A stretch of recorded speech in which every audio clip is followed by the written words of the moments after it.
Olá, eu sou o professor Lucas Neto. Sejam bem-vindos a mais um programa Escola Bíblica no seu lar. Hoje nós vamos estudar a lição de número 6, que tem como título Bênçãos da Justificação. Dentro deste tema, nós vamos falar sobre 3 assuntos. E o primeiro deles será a bênção da paz com Deus.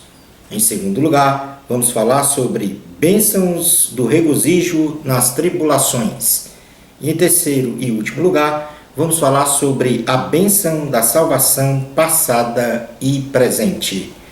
Vamos então dar início à nossa aula de hoje. A bênção da paz com Deus. A paz com Deus só é estabelecida pela justificação do pecador, declarado justo pelo Senhor, mediante a fé no sacrifício da morte de Jesus Cristo na cruz do Calvário. Romanos, capítulo 5, versículo 1, diz: Justificados, pois, mediante a fé, temos paz com Deus, por meio de nosso Senhor Jesus Cristo. A paz. Mas o que significa ter a paz com Deus?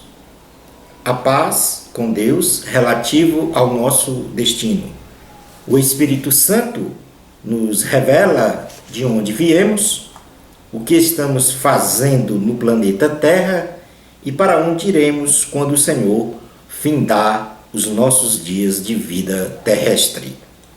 A paz na alma do salvo em Cristo Jesus vem quando ele tem a certeza que o seu destino final será de vida abundante e eterna com Deus, livre do juízo de Deus. Logo, em seu ser, reside os seguintes pontos de certeza e de fé. Em primeiro lugar, o salvo em Cristo, por intermédio da cruz, se reconciliou com Deus em um só corpo e não está sujeito ao juízo do Senhor, que imputará aos inimigos da cruz a condenação eterna.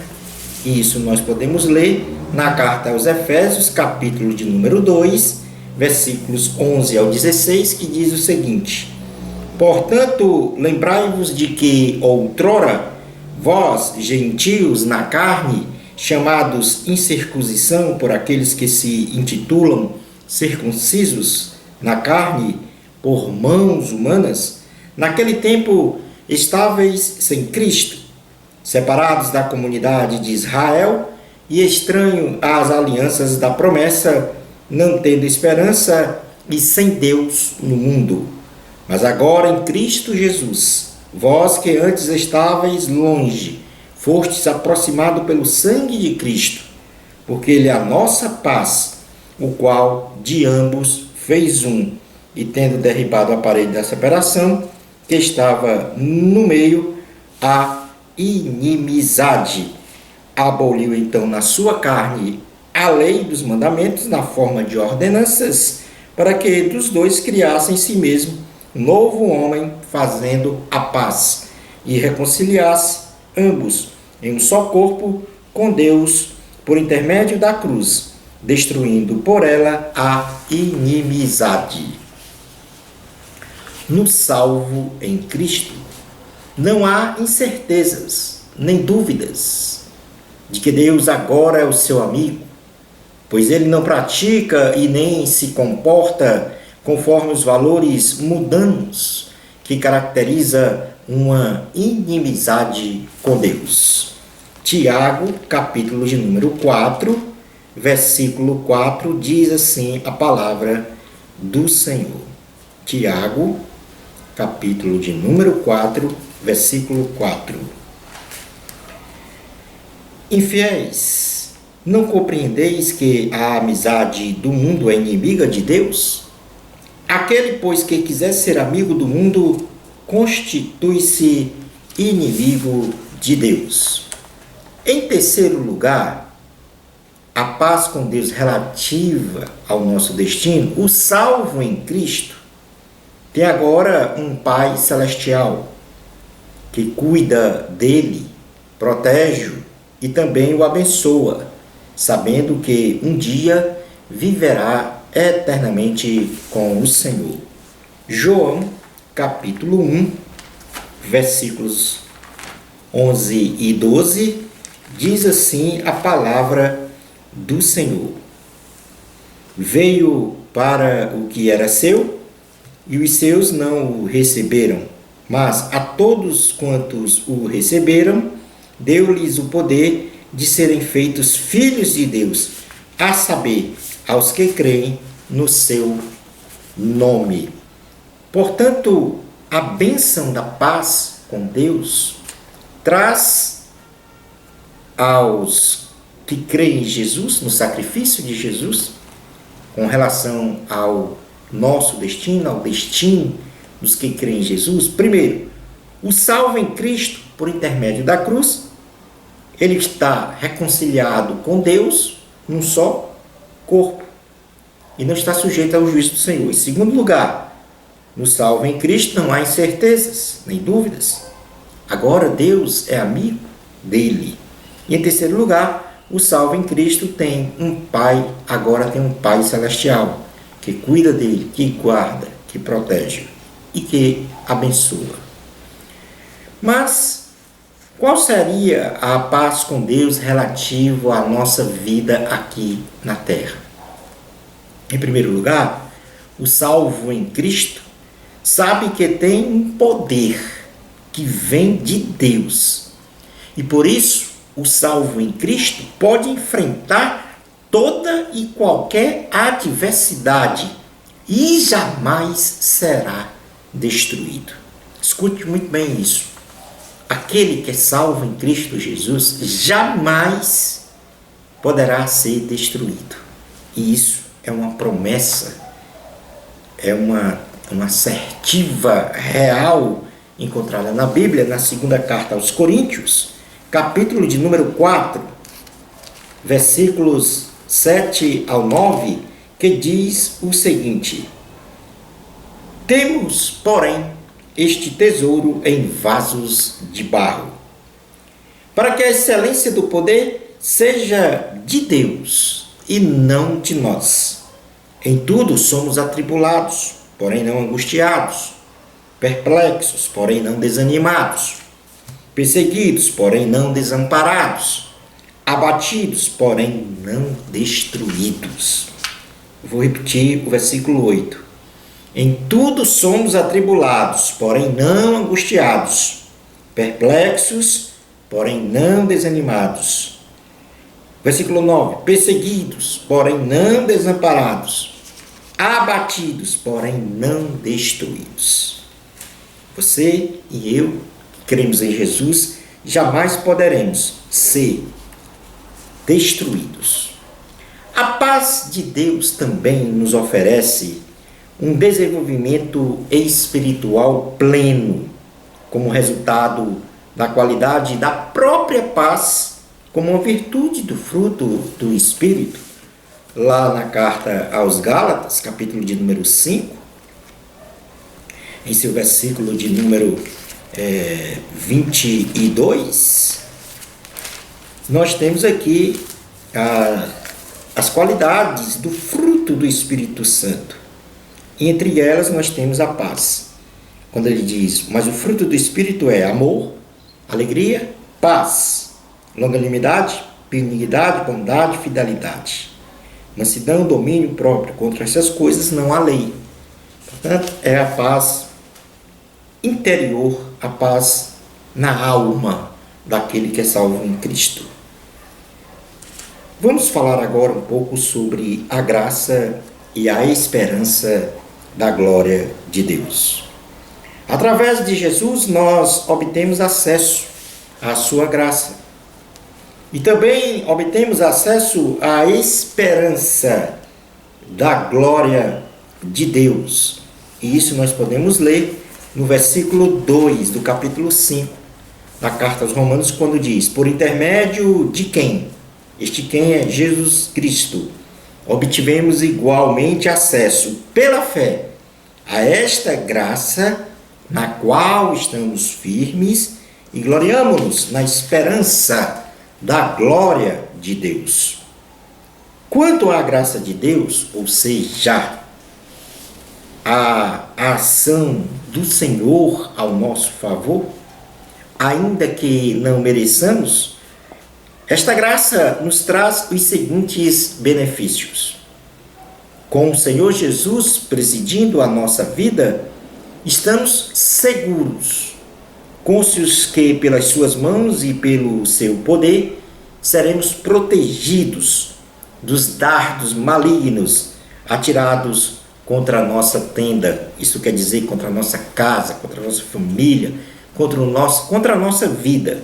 E isso nós podemos ler no Evangelho de Jesus, segundo escreveu o apóstolo João,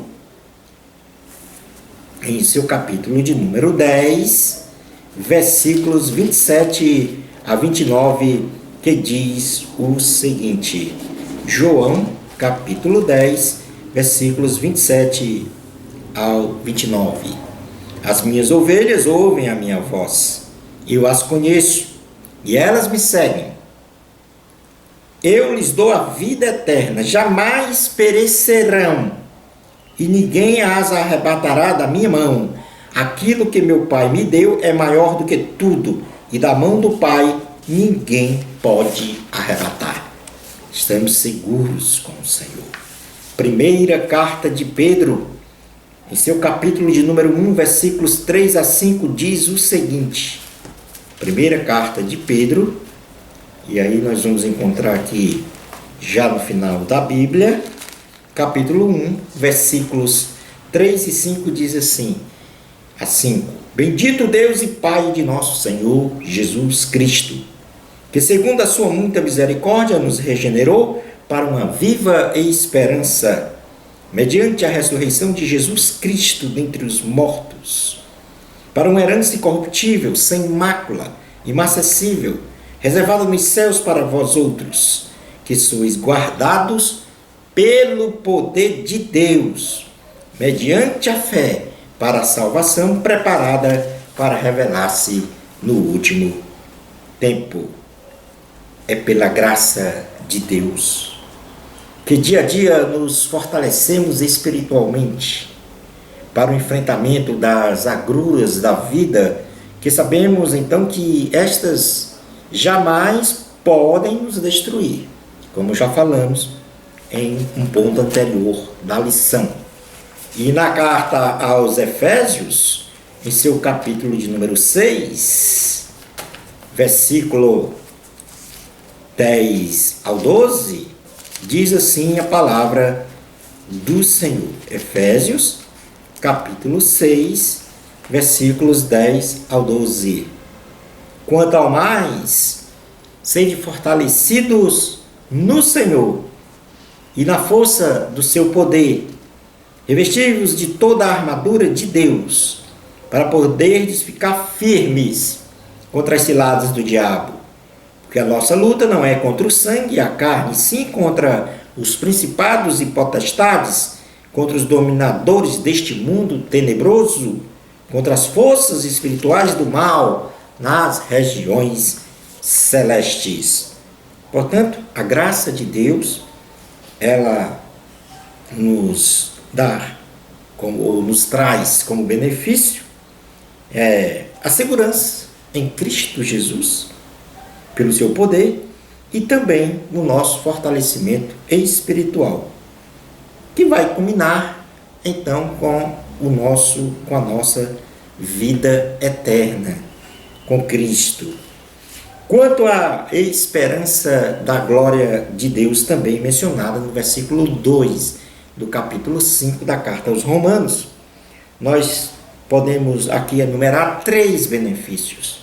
O primeiro, a nossa maior esperança, ou seja, dos salvos em Cristo Jesus, é a grande esperança da volta de Cristo a este planeta, pela segunda vez, para arrebatar a sua igreja e viver com ela eternamente no céu.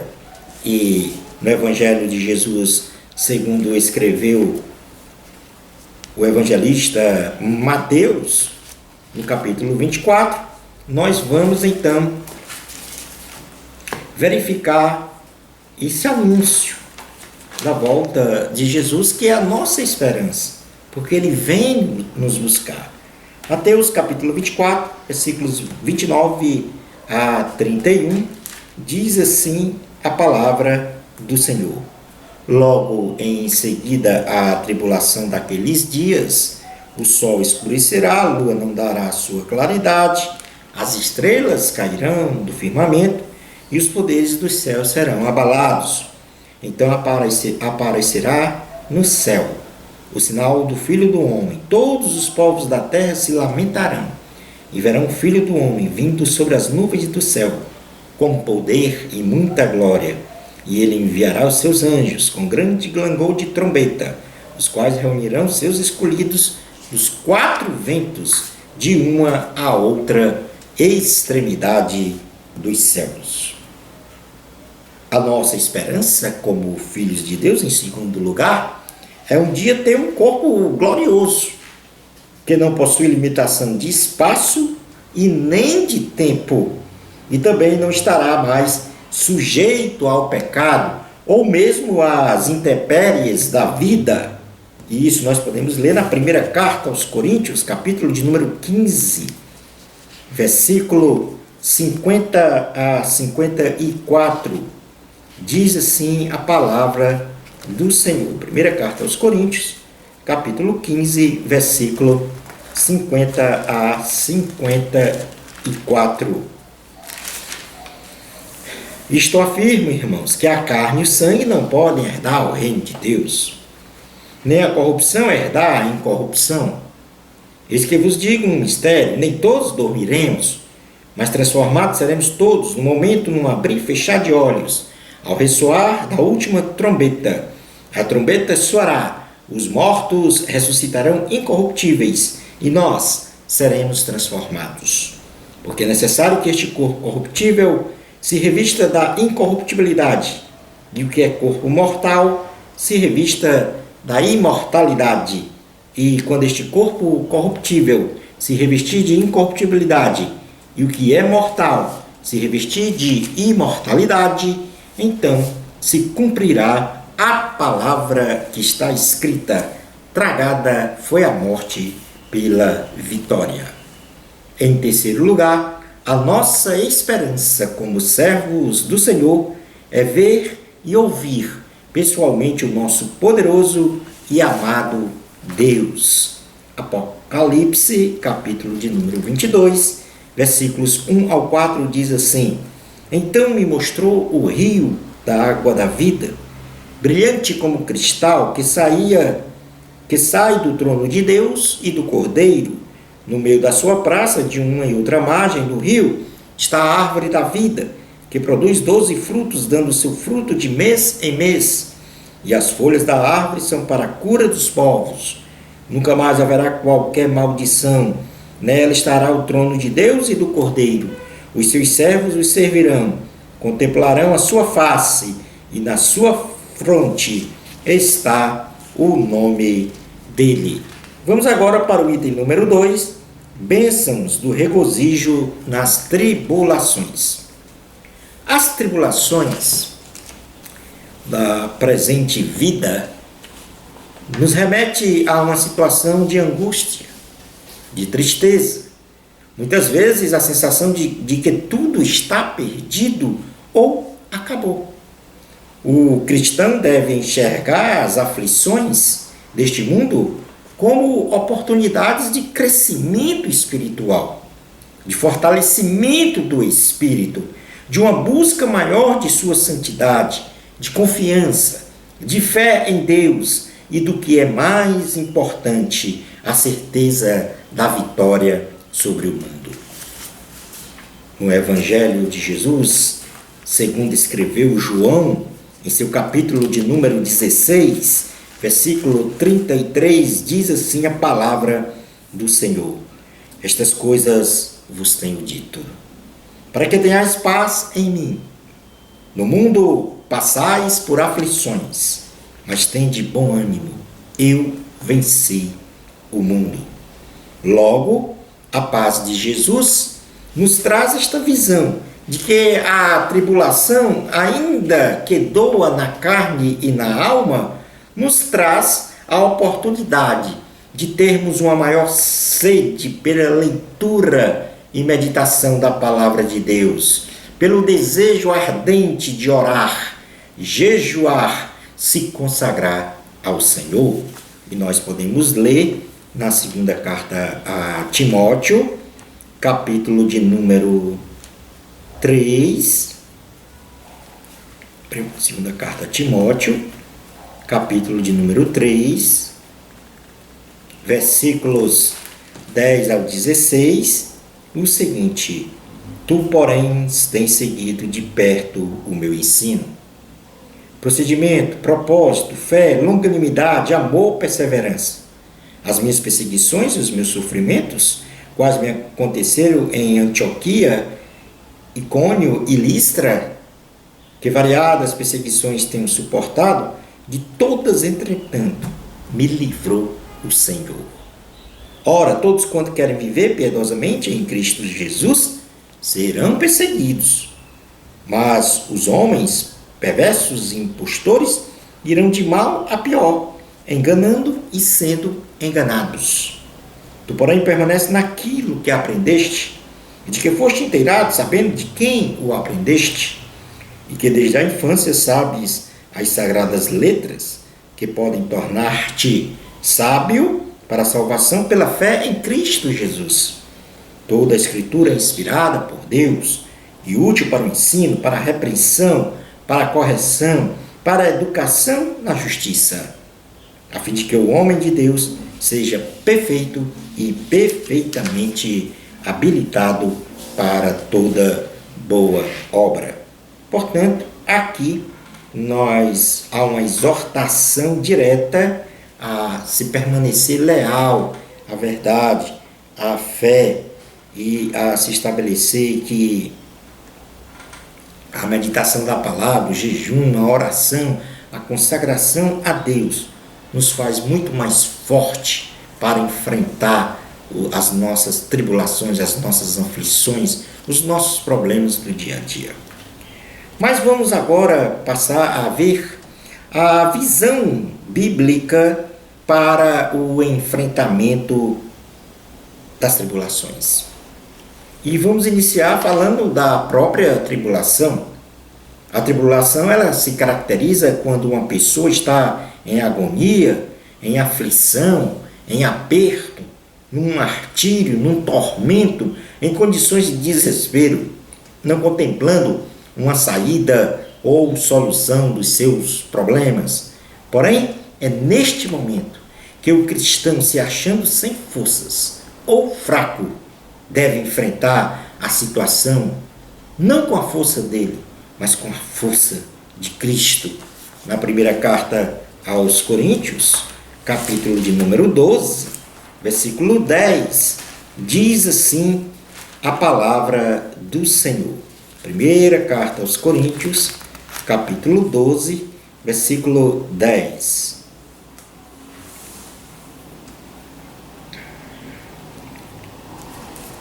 Na realidade, na segunda carta aos Coríntios, não na primeira, na segunda carta aos Coríntios, capítulo 12, versículo de número 10.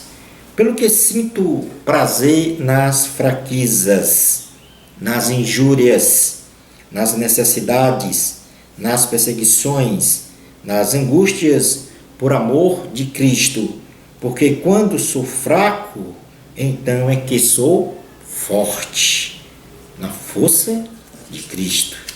Quando estou fraco, então é que eu sou forte. Em segundo lugar, a visão bíblica para o enfrentamento das tribulações faz com que nós tenhamos paciência ou perseverança. Uma tribulação vai produzir em nós, se estivermos solidamente na força de Cristo, no poder de Cristo, vai produzir em nós paciência ou perseverança. Se enfrentarmos as nossas tribulações não com autossuficiência, mas com a força de Cristo, então atingimos o estágio da perseverança, que, em suma, é a nossa capacidade de resiliência, ou seja, a nossa capacidade de resistência sem se dobrar ou se entregar à situação aflitiva. E isso nós podemos ler a carta de Tiago, em seu capítulo de número 1, versículos 2 a 6, que diz assim, 2 ao 6. Meus irmãos, tende por motivo de toda alegria o passardes por várias provações, sabendo que a provação da vossa fé, uma vez confirmada, produz perseverança. Ora, a perseverança deve ter ação completa, para que sejais perfeitos e íntegros, em nada deficientes. Portanto, a paciência, neste caso, significa a capacidade de resistir aos problemas da vida. Mas essa paciência ou perseverança vai produzir experiência no salvo em Cristo. A cada luta realizada contra as intempéries da vida, na base da força de Cristo, do poder de Cristo e não da nossa própria força, Deus nos aprova, no sentido de que, pelos diversos enfrentamentos dos problemas, adquirimos maturidade espiritual, mais vivência experiencial com o Senhor, nos dando a oportunidade de ter um caráter moral e espiritual aprovado por Deus. Isso nós podemos ler na segunda carta aos Coríntios, capítulo de número 8, versículo de número 2. Diz assim a palavra do Senhor. Segunda carta aos Coríntios, capítulo 8, versículo 2. Porque no meio de muita prova de tribulação, manifestaram abundância de alegria, e a profunda pobreza deles superabundou em grande riqueza da sua generosidade. Portanto, foi no meio de uma prova muito grande de tribulação que as igrejas da Macedônia, por exemplo, ofertaram aos pobres da Judéia e enfrentaram várias batalhas, adquirindo então esta experiência de um caráter moral e espiritual aprovado por Deus. Mas a experiência, ela produz a esperança. E essa esperança, ela é especial, porque a nossa aprovação diante de Deus cria em nós a expectativa de uma grande esperança. E que esperança é essa? É a esperança materializada pela volta de Cristo, pela condição de termos um corpo glorioso, não sujeito ao pecado, e a de viver eternamente com o Senhor Jesus. E agora nós vamos para a segunda carta aos Coríntios, capítulo 4, versículos 16 ao 18, e depois nós vamos ler o capítulo 5 também da segunda carta aos Coríntios, dos versículos 1 ao 10 na sequência. Então, isso vai estabelecer a nossa esperança.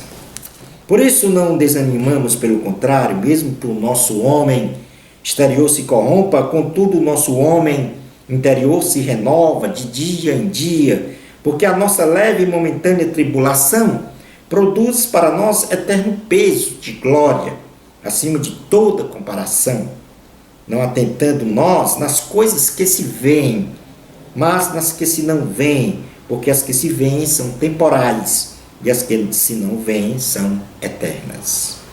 Sabemos que se a nossa casa terrestre deste tabernáculo se desfizer, temos da parte de Deus um edifício, casa não feita por mãos, eterna nos céus.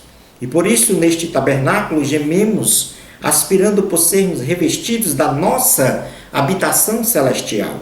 Se todavia fomos encontrados vestidos e não nus, pois na verdade os que estamos neste tabernáculo gememos angustiados, não por querermos ser despidos, mas revestidos para que o mortal seja absorvido pela vida. Ora, foi o próprio Deus que nos preparou para isto, outorgando-nos o penhor do Espírito. Temos, portanto, sempre bom ânimo, sabendo que, enquanto no corpo estamos ausentes do Senhor, visto que andamos por fé e não pelo que vemos, entretanto, estamos em plena confiança, preferindo deixar o corpo e habitar com o Senhor. É por isso que também nos esforçamos, quer presentes, quer ausentes, para lhe sermos agradáveis. Porque importa que todos nós compareçamos perante o tribunal de Cristo, para que cada um receba segundo o bem ou o mal que tiver feito por meio do corpo. Logo, se somos verdadeiramente de Cristo, temos que estar cientes de que as tribulações produzem paciência. A paciência, a experiência, e a experiência, a esperança, e este ciclo só se efetiva quando o homem ou a mulher de Deus está cheio do Espírito Santo e com o transbordante amor de Deus derramado sobre si. Pois do contrário, se Deus não faz parte da nossa vida, as tribulações produzirão angústias, caráter não aprovado pelo Senhor e total desespero e desamparo na vida. Isso nós podemos ler na carta aos Romanos, capítulo de número 5, versículos 3 ao 5, que diz assim: e não somente isto, mas também nos gloriamos nas próprias tribulações, sabendo que a tribulação produz perseverança, e a perseverança, experiência, e a experiência, esperança. Ora, a esperança não confunde, porque o amor de Deus é derramado em nosso coração pelo Espírito Santo que nos foi outorgado. A maior prova do amor de Deus está na morte de Cristo, na cruz do Calvário, onde um justo morreu no lugar dos injustos, resgatando os pecadores rebeldes que viviam no lamaçal do pecado para a declaração de ser justo, ainda que não merecessem. Jesus foi provado pela morte, e aí está a demonstração de quanto ele nos ama.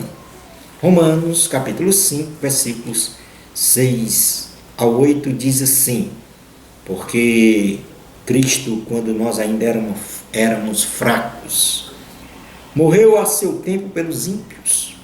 Dificilmente alguém morreria por um justo, pois poderá ser que pelo bom alguém se anime a morrer.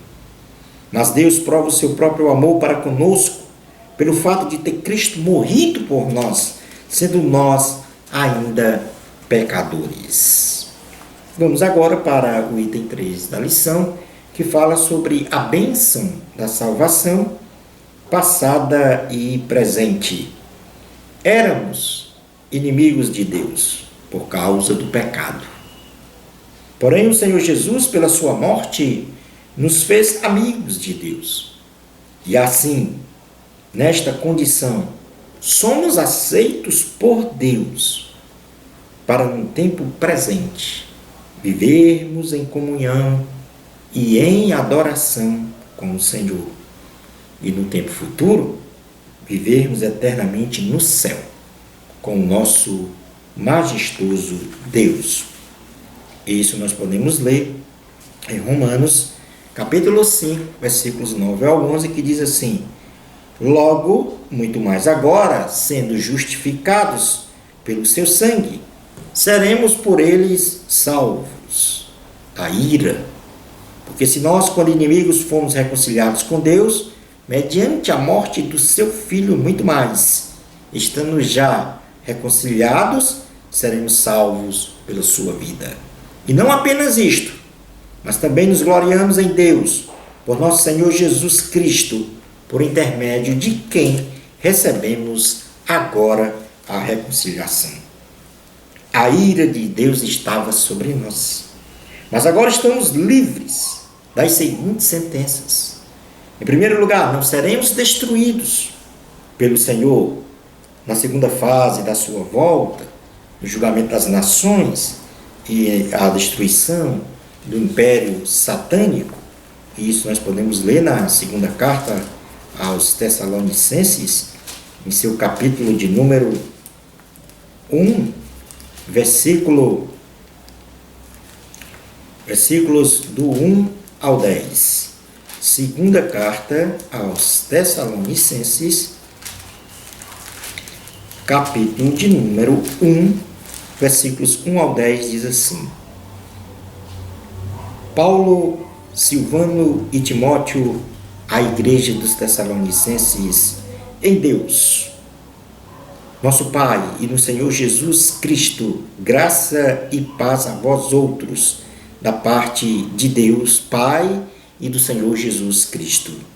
Irmãos, cumpre-nos dar sempre graças a Deus no tocante a vós outros, como é justo, pois a vossa fé cresce sobremaneira, e o vosso mútuo amor de uns para com os outros vai aumentando, a tal ponto que nós mesmos nos gloriamos de vós, nas igrejas de Deus, à vista da vossa constância e fé em todas as vossas perseguições e nas tribulações que suportais, sinal evidente de reto juízo de Deus, para que sejais considerados dignos do reino de Deus, pelo qual com efeito estáis sofrendo. Se de fato é justo para com Deus que Ele dê em paga tribulação aos que vos atribulam, e a vós outros que sois atribulados, alívio, juntamente conosco, quando do céu se manifestar o Senhor Jesus, com os anjos do seu poder, em chama de fogo, tomando vingança contra os que não conhecem a Deus e contra os que não obedecem ao Evangelho de nosso Senhor Jesus. Estes sofrerão penalidade de eterna destruição, banidos da face do Senhor e da glória do seu poder, quando vier para ser glorificado nos seus santos e ser admirado em todos os que creram naquele dia, porquanto foi crido entre vós o nosso testemunho. Como livramento da segunda sentença, não seremos condenados no julgamento final do grande trono branco. E isso está em Apocalipse, capítulo 20, versículos 11 ao 15, que diz assim: Vi um grande trono branco, e aquele que nele se assentava, de cuja presença fugiram a terra e o céu, e não se achou lugar para eles. Vi também os mortos, os grandes e os pequenos, postos em pé diante do trono. Então se abriram livros, ainda outro livro, o livro da vida foi aberto, e os mortos foram julgados, segundo as suas obras, conforme o que se achava escrito nos livros. Deu mal aos mortos que nele estavam. A morte e o além entregaram os mortos que neles havia, e foram julgados um por um, segundo as suas obras. Então a morte e o inferno foram lançados para dentro do lago de fogo. Esta é a segunda morte, o lago de fogo. E se alguém não foi achado inscrito no livro da vida, esse foi lançado para dentro do lago de fogo. Como terceiro livramento da sentença, não iremos mais para o lago de fogo, como nós já vimos, nem tampouco para o inferno, para viver uma vida de sofrimento eterno. E aí nós vamos para o Evangelho de Jesus, segundo escreveu o evangelista Lucas, em seu capítulo de número 12, versículos 4 e 5, diz assim a palavra do Senhor. Lucas 12, 4 ao 5. Digo-vos, pois, amigos meus, não temais o que mata o corpo, e depois disso nada mais podem fazer. Eu, porém, vos mostrarei a quem deveis temer. Temei aquele que, depois de matar, tem poder para lançar no inferno. Sim, digo-vos, a esse deveis temer. Concluindo a nossa aula de hoje, a justificação, ou seja, ser declarado justo diante de Deus, nos remete a um estado espiritual de santificar-se, com uma total separação do pecado, trazendo em seu bojo bênçãos sem medidas, dadas pelo nosso Salvador e Senhor Jesus Cristo. A glória é de Deus. Uma bênção especial do Senhor Jesus para você. Amor a Cristo. Até ao nosso próximo programa Escola Bíblica no seu lar, se Deus permitir.